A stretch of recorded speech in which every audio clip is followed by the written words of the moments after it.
Amós capítulo 2, os versos 4 a 5, eu quero convidar você mais uma vez a se colocar de pé, em reverência à palavra de Deus, para que juntos possamos ler esses dois versículos. Amós capítulo 2, os versos 4 a 5. Vamos ler todos juntos, a uma só voz? Assim diz o Senhor: por 3 transgressões de Judá e por 4 não sustarei o castigo, porque rejeitaram a lei do Senhor, não guardaram os seus estatutos, antes as suas próprias mentiras os enganaram, e após ela andaram os seus pais. Por isso meterei fogo a Judá, fogo que consumirá os castelos de Jerusalém. Vamos orar mais uma vez. Senhor nosso Deus, nós te bendizemos por tua palavra, Senhor. Obrigado pelo privilégio que nós temos, de maneira livre, Senhor, de podermos ter a Bíblia nas nossas mãos, para aprendermos, ó Deus, acerca da tua vontade.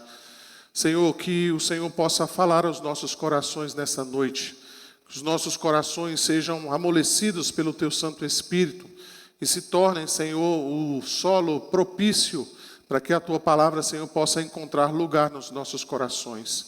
Tira de nós, ó Deus, tudo aquilo que possa endurecer o nosso coração, toda distração que porventura tenhamos, ó Deus, nessa noite, a fim de que nós possamos tirar, ó Deus, o melhor proveito da exposição da tua palavra, Senhor. Nós assim te pedimos e oramos no nome de Jesus. Amém. Os irmãos podem assentar-se.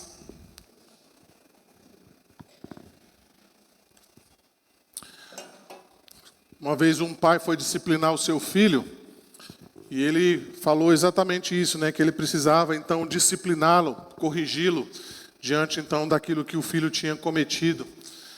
O filho então vira para o pai, né? Dizendo: pai, mas por que o senhor vai fazer isso, né? Por que o senhor vai me dar essa disciplina? A resposta que o pai deu foi a seguinte: eu vou disciplinar você porque eu amo você. A disciplina bíblica, ela tem sido um assunto pouco popular. Ainda mais em nossos dias, parece que, de fato, a disciplina, em alguns lugares, virou um certo tabu. A gente não gosta muito de falar sobre esse assunto, não é? Mesmo na igreja cristã, e mesmo aquelas igrejas que mencionam, né, a disciplina bíblica como uma terceira marca da verdadeira igreja, às vezes isso se torna algo extremamente difícil de se falar, de se expor, e por aí vai. Por um lado, então, nós vemos aqueles que, por alguns motivos, né, eles não querem se submeter a qualquer tipo de disciplina, seja no lar, no trabalho e até mesmo na igreja. Por outro lado, então, você encontra aquelas pessoas que não desejam disciplinar. Não é raro você encontrar pais, patrões e até mesmo líderes da igreja que não querem de maneira nenhuma disciplinar as pessoas, porque acham que isso é um processo desgastante, é um processo muitas vezes difícil de lidar, e alguns, por que não dizer, né, acham que inclusive a disciplina é desnecessária, ela é algo obsoleto, algo que não deve ser mais praticado. Quando a gente olha então para o texto de Amós, nós vamos ver exatamente que Deus anuncia aqui que Ele vai disciplinar o seu povo. E a disciplina, então, que Deus está prestes a trazer sobre a tribo de Judá, sobre o povo de Judá, o reino do sul, ela é a prova realmente do amor de Deus. Nós temos visto, então, irmãos, que embora Amós fosse um pequeno agricultor, né, ele se denomina aqui como um pastor, né, alguém que tinha ali algumas ovelhas que ele cuidava. Deus chamou esse homem simples, a gente poderia dizer que esse homem da roça, né, esse caipira, Deus o chamou então para profetizar contra o seu próprio povo, um povo certamente rebelde e também contumaz. Quando a gente então olha o início das profecias de Amós, a gente vai ver exatamente isso nas suas afirmações. O Senhor rugirá de Sião e de Jerusalém fará ouvir a sua voz. Nós vimos na semana passada como o profeta Amós, ele se dirige a 6 nações circunvizinhas ali de Israel: Damasco, Gaza, que é a capital da Filístia, Edom, Tiro, que é a capital da Fenícia, Amon e também Moabe. Nós vimos na semana passada que essas profecias então são ditas contra essas nações, exatamente porque essas nações tinham cometido crimes contra a humanidade, tráfico de pessoas, quebra de aliança contra irmãos e até mesmo ódio consumado. A gente percebe, por exemplo, que um desses reinos, né, ele inclusive desterrou, ele tirou da sepultura o rei de Edom para que ele pudesse queimar os ossos. Tamanho era o ódio, então, que essas nações nutriam um contra as outras. E nós percebemos, então, que Deus se dirige a cada uma dessas nações exatamente com esse prefácio: assim diz o Senhor. Embora essas nações não fossem nações cristãs, embora essas nações não conhecessem a Deus de maneira especial, assim como Israel, Deus se mostra sendo o Senhor delas e anuncia o juízo que Ele vai trazer sobre cada uma dessas nações.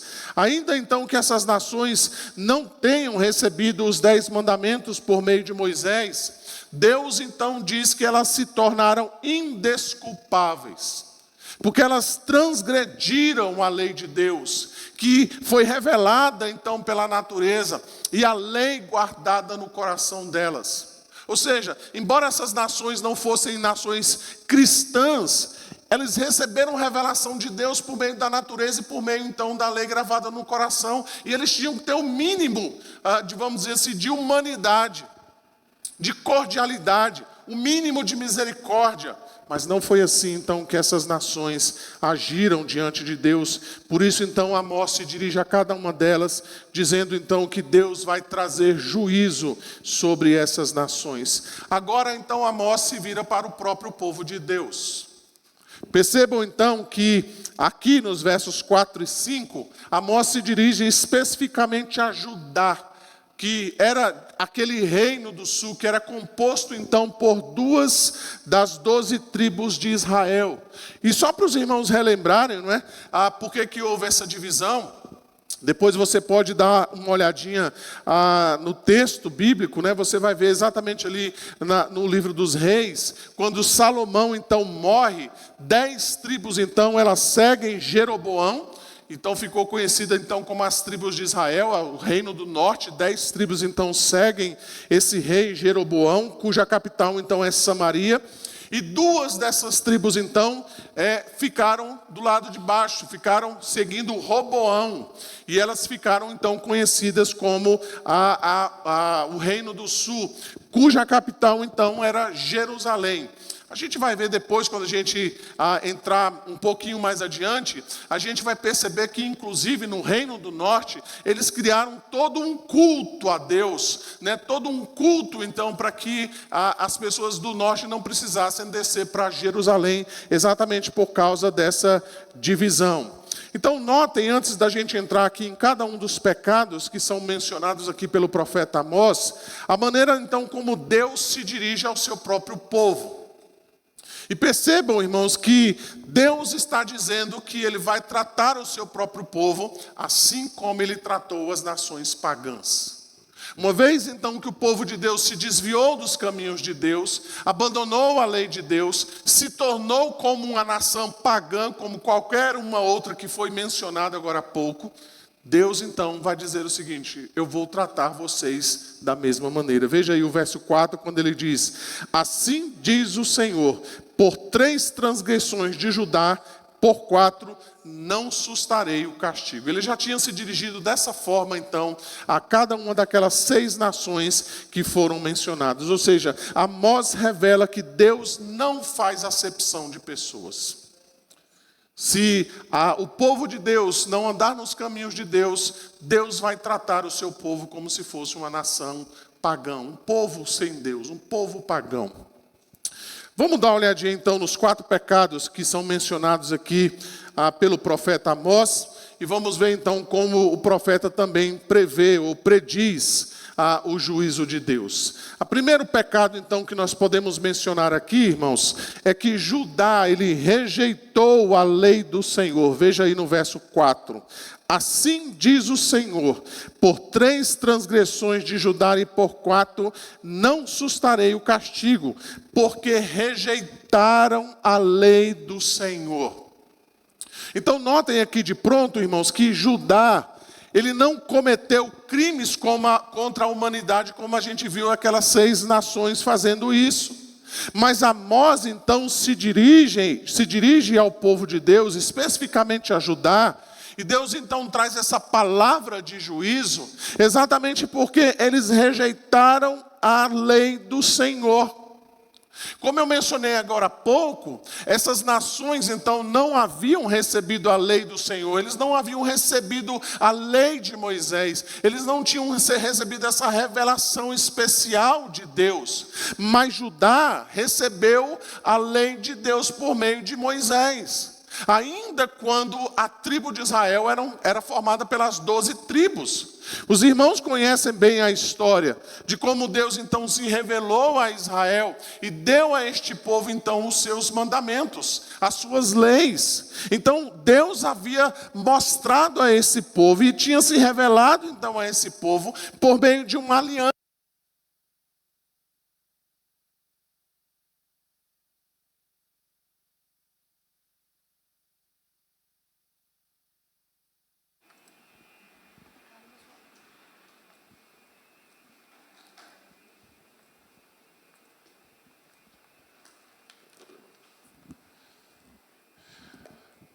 Então Deus havia se revelado então a esse povo, exatamente mostrando a aliança, mostrando as promessas, fazendo então a este povo um povo peculiar, um povo especial, um povo exclusivo. Se você olhar, por exemplo, Deuteronômio, capítulo 7, os versos 6 e 8, nas palavras do próprio Moisés, nós vamos encontrar o seguinte lá: porque tu és o povo santo ao Senhor teu Deus. O Senhor teu Deus te escolheu para que lhes fosses povo próprio de todos os povos que há sobre a terra. Não vos teve o Senhor afeição, nem vos escolheu porque fosseis mais numerosos do que qualquer outro povo, pois éreis o menor de todos os povos. Mas porque o Senhor vos amava e para guardar o juramento que fizera aos seus pais, o Senhor vos tirou com mão poderosa e vos resgatou da casa da servidão, do poder de Faraó, rei do Egito. Embora a lei do Senhor não tenha sido dada como meio de salvação para o povo de Deus, ou seja, não era pela guarda da lei que o povo era salvo, mas a lei do Senhor mostrava, revelava o caminho da salvação. De tal maneira que quando o povo olhasse a lei de Deus, embora eles ficassem espantados com o padrão da lei de Deus, eles poderiam buscar em Deus recursos, ele poderia buscar então em Deus refúgio, ele poderia então buscar em Deus a misericórdia e a graça de Deus para que eles pudessem então ser salvos. A lei de Deus então trazia também sobre o povo de Israel essa distinção. Eles não eram qualquer povo. Eles não eram qualquer nação, mas eram o povo de Deus. Eles eram a nação pela qual Deus havia escolhido. E Deus não havia feito isso, irmão, simplesmente porque o povo era bonito, o povo era poderoso, o povo era charmoso, o povo era cheiroso, nada disso. Deus havia escolhido esse povo por sua única e exclusiva graça e misericórdia, para cumprir as promessas que o próprio Deus havia feito aos patriarcas daquela nação. Não apenas Amós, mas você pode verificar todos os outros profetas, eles conheciam de fato a lei do Senhor, eles sabiam como o povo devia seguir aquela lei com fidelidade, porque a lei do Senhor era a vontade revelada de Deus. Mesmo sendo o povo de Deus, escolhido por Deus, ainda que eles receberam a lei do Senhor, o que Judá fez? Amós vai dizer, eles rejeitaram a lei do Senhor. E o verbo aqui rejeitar, no original ele é um verbo bem forte, bem enfático. Eles desprezaram, eles fizeram pouco caso da lei de Deus, eles repudiaram. Veja, eles trataram a lei do Senhor como refúgio, como algo desprezível, como algo que de fato não tinha nenhum valor. Foi assim então que Judá tratou a lei do Senhor. O reverendo Hernandes Dias Lopes, quando ele comenta aqui o livro de Amós, ele diz o seguinte, que Judá então rejeitou a lei, ele se recusou a ensinar os mandamentos de Deus, a os ouvir e a lhes obedecer. Eles rejeitaram a lei, perseguindo os profetas verdadeiros e correndo atrás dos profetas falsos. Eles rejeitaram a lei de Deus ao viverem na prática de pecados que a lei de Deus condenava. Eles rejeitaram então a lei do Senhor. O segundo pecado que nós encontramos aqui, que Amós então vai denunciar, ainda no verso de número 4, ele diz que Judá não guardou os estatutos do Senhor. Ele diz aí, não guardaram os seus estatutos. Guardar aqui, irmãos, não é apenas saber. Guardar não é a mesma coisa que decorar. Guardar não é a mesma coisa de ter conhecimento dos estatutos de Deus. Não é simplesmente você saber o que o estatuto de Deus diz. Guardar tem o sentido de conformar a sua vida aos estatutos. Em outras palavras, a gente pode dizer que guardar é o mesmo que colocar em prática a crença que nós confessamos. É a mesma coisa, então, de ser coerente com aquilo que nós afirmamos. Os estatutos de Deus diz respeito às leis civis, que guardavam, então, os relacionamentos dos israelitas entre si e também entre os outros povos. Tinha a ver também com as leis cerimoniais, que tinha a ver exatamente com aquilo que o adorador deveria prestar, ou a maneira como o adorador deveria prestar culto a Deus. Ele não poderia chegar de qualquer maneira, ele não poderia oferecer qualquer coisa, ele deveria então levar em consideração todos esses estatutos ao apresentar uma oferta diante de Deus. Então ele não podia chegar lá, ainda que ele chegasse diante de Deus muito bem motivado, muito bem, com as melhores das intenções, não é assim que a gente pensa, O que vale é a intenção. Não, o que vale é o que Deus prescreve para ser feito. E esse povo, então, havia abandonado os estatutos de Deus. Nós podemos, então, afirmar nessa distinção, se assim podemos dizer, que a lei do Senhor, então, era algo mais amplo. Era algo, digamos, mais geral. Está ligado mais diretamente ali aos 10 mandamentos. Enquanto, então, os estatutos, eles se revelam, então, naquilo que Deus manda, no que diz respeito às atitudes mais específicas, mais detalhadas, de como o povo, então, deveria se comportar uns com os outros, e também no que diz respeito, então, às leis cerimoniais. Hoje pela manhã, por exemplo, a gente viu um pouquinho dessa lei, não é? Quando a gente leu ali Êxodo capítulo 21, a gente viu aqui algumas instruções assim, aparentemente meio estranhas de Deus, dizendo para a gente prender o boi que chifra, porque se o boi sair e aí matar alguém, aí a gente fica lendo, gente, mas por que Deus está dando uma lei desse tipo? Por que Deus está se importando com o boi? Na verdade, Deus está se importando com a vida, para que aquele indivíduo que sabe que o boi é bravo, que o boi chifra, ele tome cuidado para que o boi não fuja e acabe matando alguém. Esses são os estatutos que Deus prescreveu, as leis civis pelas quais então o povo deveria caminhar. O ponto importante aqui, irmãos, é que Judá ele não guardou e ele rejeitou os estatutos e as leis de Deus. Notem mais uma vez aqui, irmãos, essas nações, essas 6 nações que Amós então se dirige, antes de se dirigir a Judá, elas são condenadas exatamente pelos crimes contra a humanidade. Aqueles crimes de perversão, aqueles crimes de falta de misericórdia, de compaixão, de vingança, de quebra de aliança. Mas aqui Judá, o povo de Deus, ele vai ser julgado porque eles rejeitaram a lei de Deus e eles não guardaram os estatutos de Deus, os estatutos divinos. Então olha que coisa interessante, irmãos, e que aplicação nós temos aqui diante de nós. Muitas vezes nós condenamos as nações, as pessoas que não são crentes, porque aos nossos olhos, e certamente isso tem verdade, nós percebemos então que essas pessoas muitas vezes cometem crimes perversos, pecados terríveis, pecados escabrosos. Nós às vezes ficamos até mesmo com vergonha de mencionar os pecados que os ímpios cometem.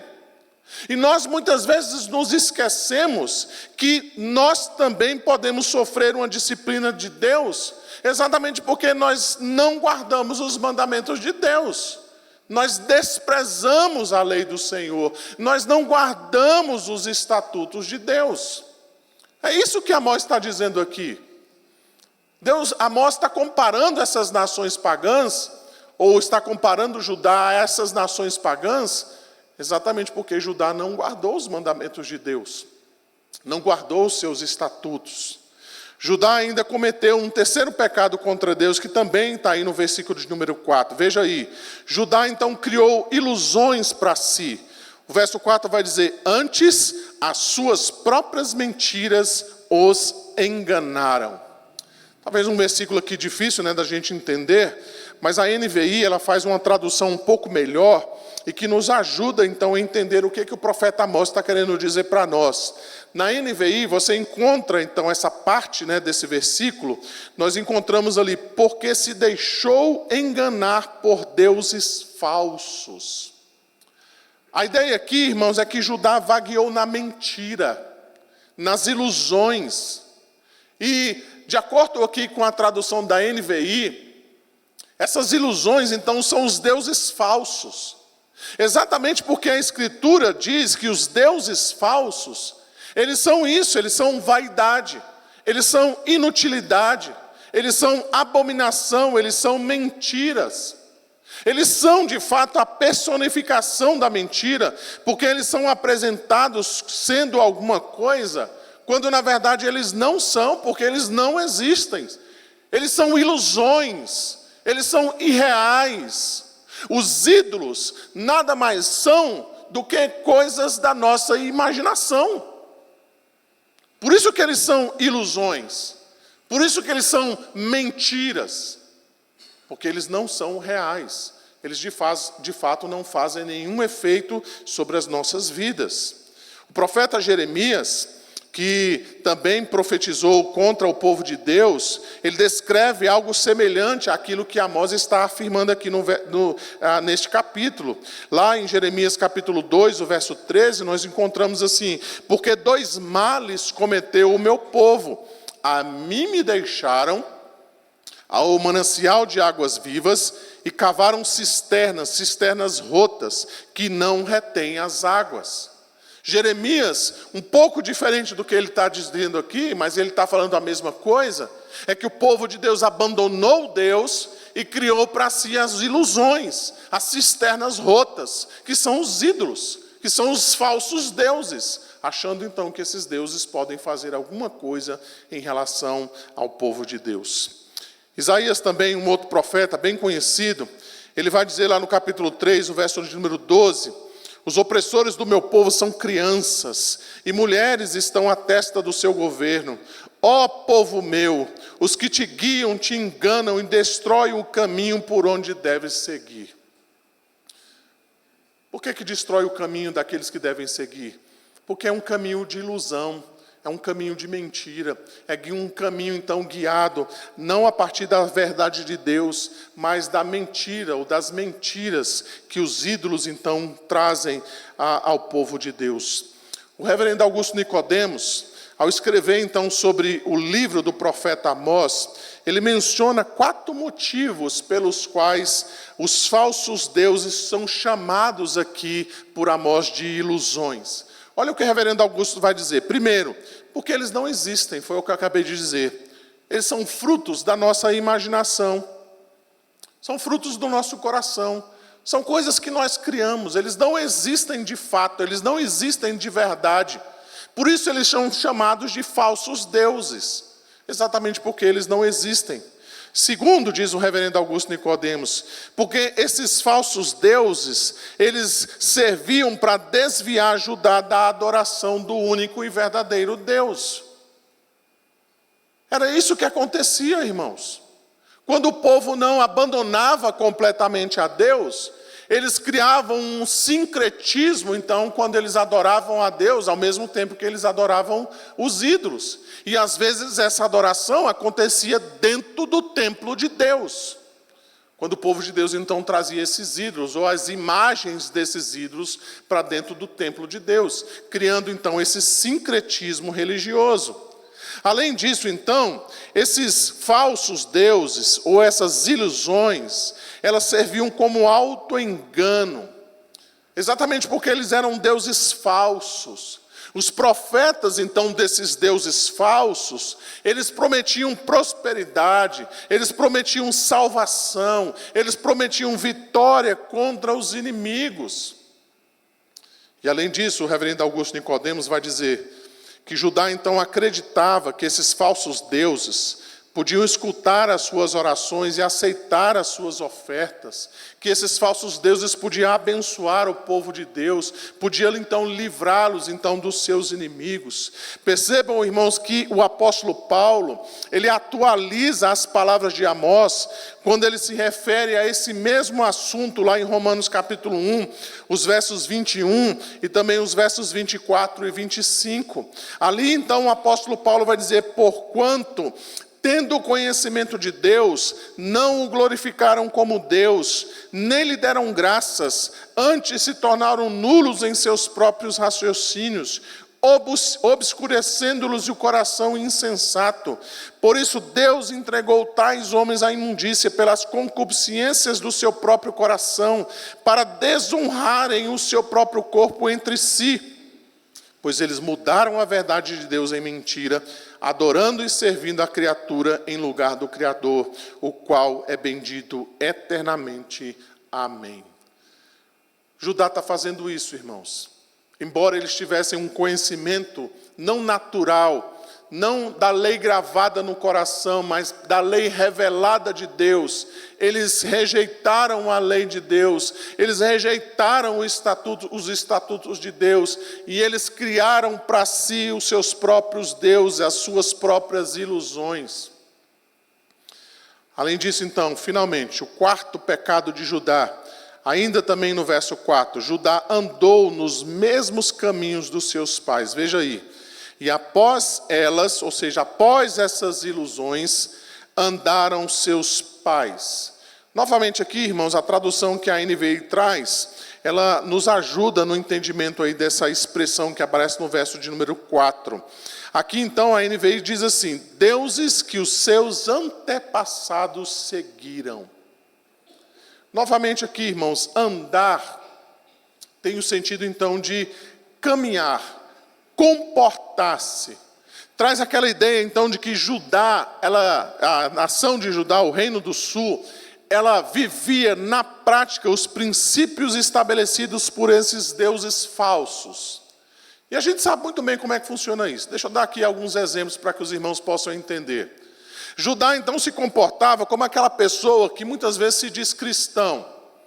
Ele vem na igreja, ele ouve a palavra de Deus, ele cultua a Deus, ele reconhece então a vontade revelada de Deus, ele promete se submeter à vontade revelada de Deus, ele crê nos mandamentos de Deus, mas quando ele vai lidar com a sua vida, quando ele sai então na segunda-feira pela manhã, então a primeira coisa que ele faz é olhar o celular, né? Antigamente era pegar o jornal, né? Ou pegar uma revistinha, agora você pode ver no celular. Então é aquele cristão que na segunda-feira de manhã, ele abre ali o celular, ele acessa uma página, ele precisa ver qual é o horóscopo, o que o horóscopo dele está dizendo para aquela semana, né? Se ele é de touro, se ele é de Áries, né? Qual é a previsão que o horóscopo dele está trazendo para aquele dia, né? Ou para aquela semana. né? É aquele mesmo cristão que muitas vezes no culto, ele ouve sobre a providência de Deus, ele acredita na providência de Deus, mas quando ele vai então viver a sua vida, ele acredita na sorte, ele acredita no azar, ele acredita simplesmente nas causas de ação e efeito, né? Ou de causa e efeito, ele não sabe a respeito da provisão de Deus. Quando o carro dele quebra, ele acha que é um azar, né? Ele acha que ele teve sorte em fazer aquela coisa, ou teve azar em não concretizar aquela. Judá então conhece os princípios de Deus, mas na prática eles se guiavam, eles tomavam decisões de acordo com aquilo que os deuses falsos diziam. E Amós então está denunciando que Judá mantinha esse politeísmo, que era algo que os seus antepassados já haviam feito. A geração anterior, então, já tinha vivido esse pecado. Ou seja, os filhos estão cometendo o mesmo pecado que os pais haviam cometido. E talvez até mesmo seus avós haviam cometido. Eles não aprenderam a lição. Eles não mudaram os seus caminhos. Ainda que Deus havia tirado esse povo da escravidão, Judá continuava, então, sendo um povo idólatra e politeísta. Basta então, irmãos, nós nos recordarmos do que aconteceu ao povo de Deus quando eles foram tirados então do Egito e eles foram então levados até o Monte Sinai. E quando então Deus estava lhe dando as leis a Moisés e eles perceberam então que Moisés se demorava, o que o povo tratou de fazer? Eles fizeram então um bezerrinho de ouro, né? Está lá em Êxodo capítulo 32, diz, esse recebendo das suas mãos, né? Arão recebeu das suas mãos, trabalhou o ouro com buril, e dele fez um bezerro fundido. Então disseram, são estes, ó Israel, os teus deuses, que te tiraram da terra do Egito. Idolatria. O povo estava esperando receber a lei de Deus, mas Moisés estava demorando, e eles então criaram os seus próprios deuses, criaram os seus próprios ídolos. No caso específico aqui, criaram um bezerro de ouro, porque Moisés estava demorando. Os irmãos devem conhecer bem a história de quando, num símbolo então de Cristo pendurado no madeiro, Moisés então foi autorizado a criar aquela serpente de bronze. E qual era o propósito daquela serpente? Era de que toda pessoa que olhasse para aquela serpente, ela pudesse então ser curada de qualquer mordedura de serpente. O que o povo fez então? O povo começou a idolatrar a serpente de bronze. Tempos depois, essa serpente precisou ser destruída. Embora ela fosse um símbolo do Senhor Jesus Cristo, embora ela tenha sido ordenada por Deus para ser construída, para ser feita, o povo, por causa da sua idolatria, começaram então a olhar para essa serpente como um amuleto, como um ídolo, e começaram então a adorar a essa serpente. Inclusive ela recebeu até um outro nome exatamente por causa disso. O que nós vemos aqui, irmãos, é isso, é sincretismo. Idolatria. Assim como os pais, os antepassados de Judá, cometeram esse pecado, Judá está fazendo a mesma coisa. Judá então vai se ver livre, irmãos, assim como todo o povo de Israel vai se ver livre, exatamente quando Deus trouxer a disciplina, quando Deus trouxer o castigo, quando Deus levar o seu povo cativo à Babilônia e também ao cativeiro assírio. Ali então Deus vai curar o povo dele então da idolatria. Novamente então aqui nas palavras do reverendo Augusto Nicodemos, ele diz o seguinte, aquela geração era igual à geração anterior. Eles haviam provocado a Deus e a paciência de Deus havia chegado ao fim. Tinham cometido a 4ª transgressão. Qual é então o resultado dos pecados de Judá? Veja então que Judá será disciplinada como um povo pagão, está aí no verso de número 5. Por isso meterei fogo a Judá, fogo que consumirá os castelos de Jerusalém. Novamente aqui, meus irmãos, vale destacar a paciência de Deus. Deus já havia mandado diversos profetas para profetizar contra o povo de Deus. Amós não é o primeiro, ele já tinha mandado Elias, ele já tinha mandado Eliseu, ele já tinha mandado Jeremias, tantos outros profetas que Deus já havia mandado para que eles pudessem então se arrepender dos seus pecados e não caíssem no juízo de Deus, mas eles não quiseram ouvir a voz de Deus. Novamente aqui a gente vê Amós, mostrando então a paciência de Deus. Deus está dizendo, arrependam-se, senão eu vou trazer sobre vocês o juízo. A desobediência então de Judá, como eu mencionei agora há pouco, não é? Vai fazer com que Judá seja tratada como uma nação pagã. Veja então a semelhança da profecia de Amós contra Judá, como é semelhante àquilo que ele já havia falado como palavra de juízo, então, àquelas outras 6 nações. Veja então que ele diz, meterei fogo à casa de Azael, no verso 4. Meterei fogo aos muros de Gaza, capítulo 1, verso 7. Meterei fogo aos muros de Tiro, no verso 10. Meterei fogo a Moabe, no capítulo 2, verso 2. Agora então Amós está dizendo novamente, meterei fogo a Judá, fogo que consumirá os castelos de Jerusalém. Meter fogo aqui, irmãos, não quer dizer que Deus ia descer do céu e ia atear fogo na cidade. Mas Deus usaria uma nação ímpia, uma nação inimiga, que destruiria Judá por completo. E isso, irmãos, aconteceu realmente e literalmente 150 anos depois que Amós então falou essas palavras.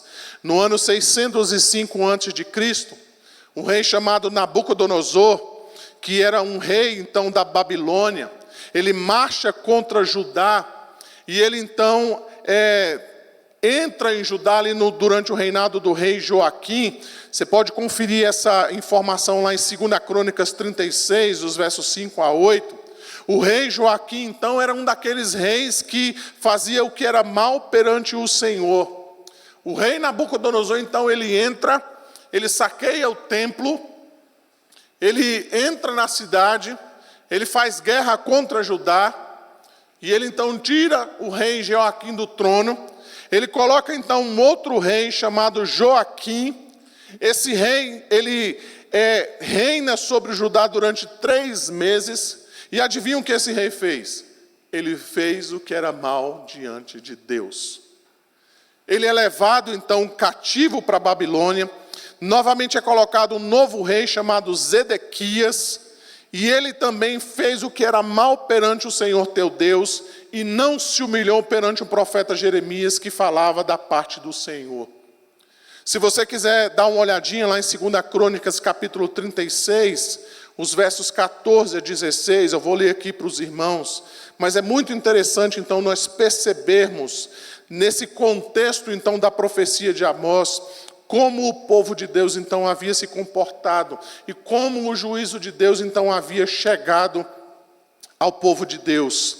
Também todos os chefes dos sacerdotes e o povo aumentava mais e mais as transgressões, segundo todas as abominações dos gentios, e contaminaram a casa que o Senhor tinha santificado em Jerusalém. O Senhor, Deus de seus pais, começando de madrugada, falou-lhes por intermédio dos seus mensageiros, porque se compadecera do seu povo e da sua própria morada. Verso 16, eles, porém, zombavam dos mensageiros, desprezavam as palavras de Deus e mofavam, escarneciam, maltratavam os profetas, até que subiu a ira do Senhor contra o seu povo, e não houve remédio algum. E realmente não houve remédio algum, irmãos. Em 586 a.C., 20 anos depois dessa primeira invasão de Nabucodonosor, o seu filho, Nabucodonosor II, ele invadiu Jerusalém e ele arrasou tudo o que ele viu pela frente. Novamente o segundo livro de Reis, no capítulo 25, nós encontramos então a descrição desta invasão de Nabucodonosor II. No 7º dia do 5º mês, no ano 19º de Nabucodonosor, rei da Babilônia, Nebuzaradã, chefe da guarda e servidor do rei da Babilônia, veio a Jerusalém. Veja o verso 9. E queimou a casa do Senhor e a casa do rei, como também todas as casas de Jerusalém. Também entregou às chamas todos os edifícios importantes. Todo o exército dos caldeus que estava com o chefe da guarda derribou os muros em redor de Jerusalém. Deus cumpriu literalmente as palavras de Amós, 150 anos depois que ele havia profetizado essas palavras.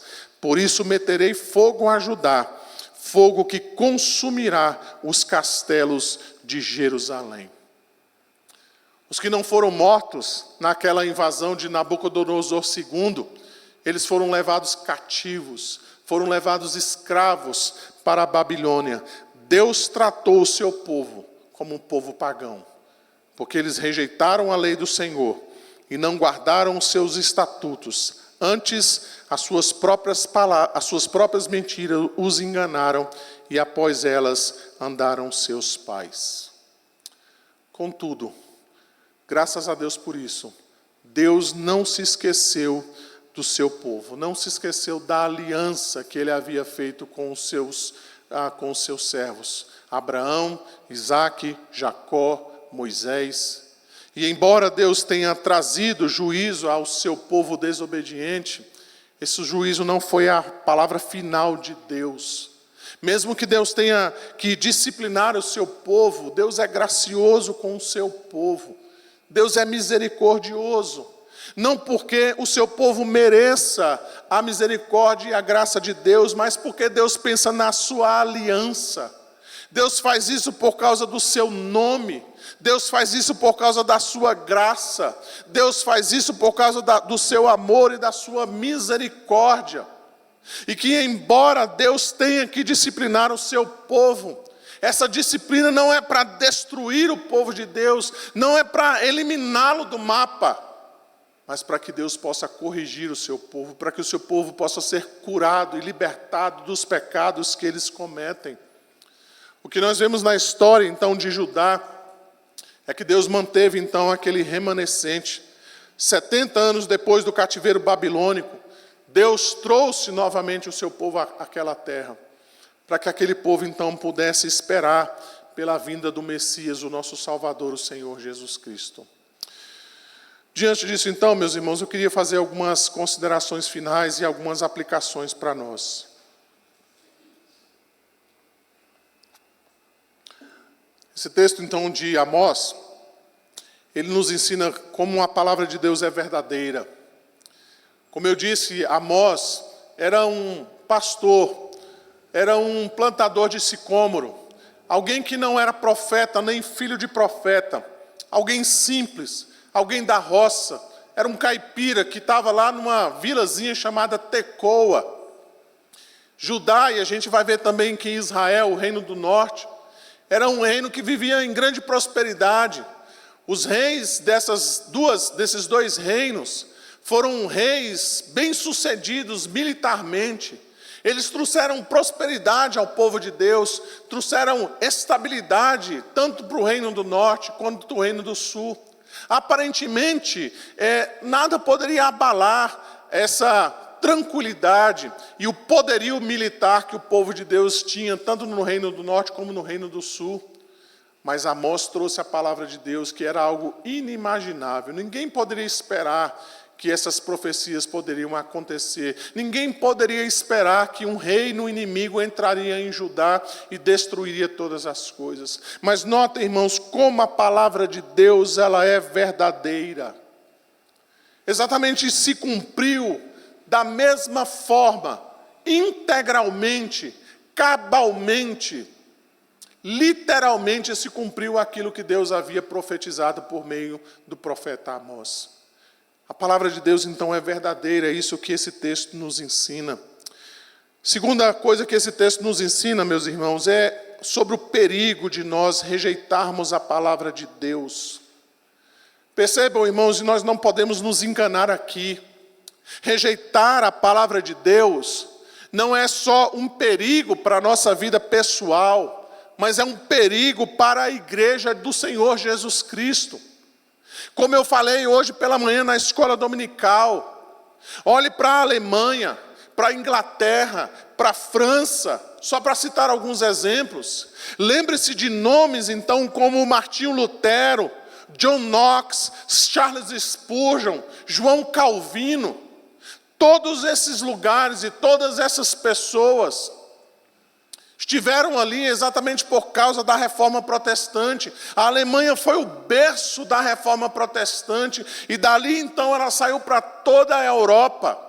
Mas quando você olha para esses países na atualidade, o que é que você encontra lá de evangelho? O que é que você encontra lá de Reforma Protestante? Muitas vezes, irmãos, lamentavelmente, o que a gente conhece desses países, o que a gente conhece desses lugares, são apenas memórias, bibliografias, prédios abandonados ou transformados em diversos outros segmentos, como bares e por aí vai. Mas por que tudo isso então aconteceu? Por que essas igrejas deixaram de existir nesses lugares que eu acabei de mencionar? Exatamente porque eles rejeitaram a palavra de Deus. Eles abriram mão do evangelho. Eles começaram a duvidar dos milagres. Eles começaram a duvidar da inerrância dos livros bíblicos. Eles começaram a duvidar da ressurreição de Cristo e até mesmo da existência de Deus. Eles abriram mão, irmãos, da palavra de Deus. Eles rejeitaram os ensinos de Deus. E deixa eu te dizer uma coisa. Essa rejeição, conforme eu falei hoje de manhã, ela não começa de um dia para a noite. Certamente eles não acordaram de um dia para a noite dizendo assim, vamos rejeitar a Bíblia. Vamos rasgar aqui algumas páginas da Bíblia aqui, isso aqui eu não concordo, e saiu rasgando a Bíblia de um lado e do outro. Eles não fizeram isso. Foi pouco a pouco, irmãos. Devagarzinho, como uma gota, né? Eu costumo de usar aqui uma imagem, né? A gente tem engenheiro aqui, então eu tenho que tomar cuidado no meu exemplo, né? Mas é como aquela gota, né, que vai pingando naquela laje, dia após dia. Você vai lá e você fala, é só uma goteirinha que está caindo aqui em cima dessa laje. Não vai ter problema nenhum, isso não vai abalar a estrutura do prédio. Mas aquela gota continua pingando dia após dia. Daqui a pouco ela consegue romper ali o concreto e aí começa a expor a ferragem da estrutura. Aí você fala, não, isso aí não tem problema, né? Até agora ali eu já fiz um cálculo aqui, não vai dar nada. Então, não tem problema nenhum. Daqui a pouco, irmãos, toda a estrutura, aí a gente ouve a notícia, né? Ponte em lugar tal caiu. Mas era previsível, não é? Já estava acontecendo isso há anos. A rejeição da palavra de Deus, então, ela não começa de um dia para o outro. Ela começa com a suavização da mensagem. Passa por evitar temas difíceis. Passa por trocar as palavras que ofendem. Passa por trocar pecado por problema ou distúrbio. Passa por trocar a palavra arrependimento por tratamento. Então a gente começa a modificar as verdades do Evangelho, porque as verdades do Evangelho, então, elas começam a ficar difíceis. E as pessoas, então, começam a dizer, olha, se a gente não mudar o nosso discurso, as pessoas nunca vão chegar ao Evangelho. Na verdade, o que a gente está fazendo é rejeitando, então, a palavra de Deus. Passa também, irmãos, para nós adotarmos alguns conceitos que são acrescentados ao Evangelho. A santidade, então, ao invés de ser buscada, ela é simplesmente descartada e a graça de Deus, então, se torna uma desculpa para nós pecarmos. Por fim, então, o Evangelho se torna difícil demais e pouco atraente. Então a gente vai falar das nossas conquistas pessoais, a gente não está preocupado como é que a gente vai ter um casamento feliz, como é que a gente vai conseguir um bom emprego, como é que a gente vai conseguir viver bom ou da melhor maneira possível nesta vida. E a vida cristã então se torna muito mais a respeito de nós mesmos do que a respeito de Cristo. E nós então ficamos tão preocupados em manter tudo isso, que de fato a gente precisa então abrir mão da palavra de Deus. A gente precisa então deixar de lado a palavra de Deus. O perigo é real, meus irmãos, certamente. E eu espero então que pela graça de Deus, nós não abandonemos o Evangelho do nosso Senhor Jesus Cristo. Esse texto também nos ensina, irmãos, sobre o perigo da idolatria. Veja então que Judá não apenas rejeitou, não apenas desprezou a palavra de Deus, mas ela incluiu os seus ídolos. E é sempre assim, não é? Quando nós afastamos de Deus, nós criamos os nossos próprios ídolos. Sempre é assim, irmãos, sempre. Não pense eu e você que a gente simplesmente está dizendo assim, não, eu só estou meio afastado de Deus, é como se houvesse uma neutralidade disso. Não, quanto mais nós nos afastamos de Deus, mais nós criamos ídolos no nosso coração. Veja então que os ídolos são tudo aquilo que nós colocamos no lugar de Deus e nós depositamos confiança nisso. Os ídolos podem ser o amor ao dinheiro, pode ser o sexo, o corpo, o trabalho, a família, a fama e tantos outros ídolos que nós poderíamos aqui relatar. Será que não estamos no mesmo caminho de Judá, deixando a palavra de Deus e buscando os nossos ídolos? Será que nós não estamos mais preocupados com o nosso bem-estar do que com a glória de Deus? Eu convido você, irmãos, a fazer um teste. Faça um teste se o seu e o meu coração não está cedendo aos ídolos. Faça um teste essa semana, procure verificar então como você usa o seu tempo durante essa semana. No seu trabalho, por exemplo, você está mais preocupado em glorificar a Deus ou em simplesmente ganhar mais dinheiro? Você está mais preocupado em estudar e ter uma profissão, para que Deus possa te usar nessa profissão, para que Deus possa fazer de você um instrumento nas mãos deles nessa profissão, ou você está escolhendo essa profissão simplesmente porque essa profissão lhe dá mais dinheiro, lhe dá mais recursos, lhe dá mais fama, vai lhe garantir muito mais coisas. Irmãos, eu não estou dizendo que a gente tem que escolher a pior profissão, mas a gente precisa sondar o nosso coração a respeito dessas coisas. Note, por exemplo, a maneira como você e eu oramos a Deus. As suas orações são apenas uma lista de pedidos, onde você então apresenta diante de Deus e diz, Deus, está aqui a minha lista, está aqui o que eu quero. Ou as suas orações começam com a santificação do nome de Deus, pela vinda do reino de Deus e pela vontade de Deus. Você tem mais desejo pelo domingo pela manhã, ou você tem mais desejo pelo final do domingo, onde você pode dizer, graças a Deus acabou, vamos para a segunda-feira. É isso que eu quero. Eu quero sair daqui, eu quero ganhar dinheiro, eu preciso resolver minha vida, eu preciso resolver minhas coisas. Talvez você esteja aqui nesse momento, pensando, acaba logo esse culto, pastor, que amanhã eu tenho que trabalhar. Por favor, pastor, não demora muito, porque eu preciso sair fora, porque amanhã começa a luta de novo. Amanhã começa a vida real, não é assim que a gente diz? Amanhã começa o que é para valer. Aqui a gente só está passando tempo. Aqui a gente só está se iludindo. Mas é amanhã que começa tudo. Então acaba logo, pastor. Que Deus nos sonde, meus irmãos, e nos livre dos ídolos do nosso coração. Por fim, meus irmãos, louvemos a Deus por Jesus Cristo. É somente por meio de Jesus que nós temos a certeza da misericórdia de Deus. É somente por causa da vida e da obra redentora de Jesus Cristo que nós temos o perdão dos nossos pecados. Cristo pagou pela nossa salvação. Então, somente porque a ira de Deus recaiu sobre o Senhor Jesus, que nós podemos nos reunir nesta noite, irmãos, suplicando o seu perdão e a sua graça. Se não fosse o Senhor Jesus Cristo, irmãos, nós seríamos fulminados nessa noite. Mas é por causa da graça dele que nós podemos nos reunir, prestar culto e louvor ao nome dele. É por causa da graça que nós recebemos por meio de Jesus Cristo, que nós podemos receber perdão, ainda que nós pequemos. É isso que a palavra de Deus nos promete, se todavia alguém pecar, temos advogado junto ao Pai, Jesus Cristo justo. Ele é a propiciação pelos nossos pecados, e não somente pelos nossos próprios, mas ainda pelos do mundo inteiro.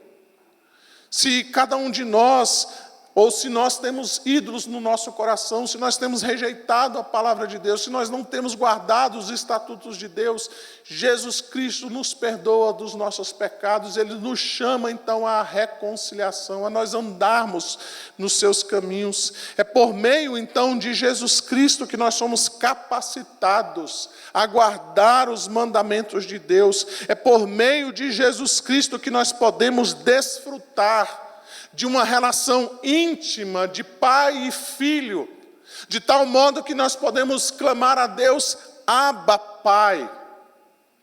É por meio de Jesus Cristo que nós recebemos o Espírito Santo, que nos santifica na verdade e nos conduz no caminho da santidade. Por isso, meus irmãos, se você precisa da palavra de Deus, se você deseja de verdade guardar os ensinos de Jesus, se você deseja com sinceridade ter uma vida santa e agradável a Deus, corra e suplique ao Senhor Jesus Cristo que Ele nos conduza nos caminhos de Deus, segundo a lei do Senhor, segundo os estatutos que Deus tem para cada um de nós. Corra para o Senhor Jesus Cristo nessa noite. Vamos orar? Vamos pedir mais uma vez a graça de Deus sobre nós. Feche seus olhos, mesmo assentados, vamos orar mais uma vez. Bendito Deus, nós louvamos e bendizemos o Teu santo nome. Te damos graças, ó Pai, mais uma vez por Tua misericórdia sobre as nossas vidas. Obrigado por Jesus Cristo, nosso Salvador, que deu a sua vida por nós.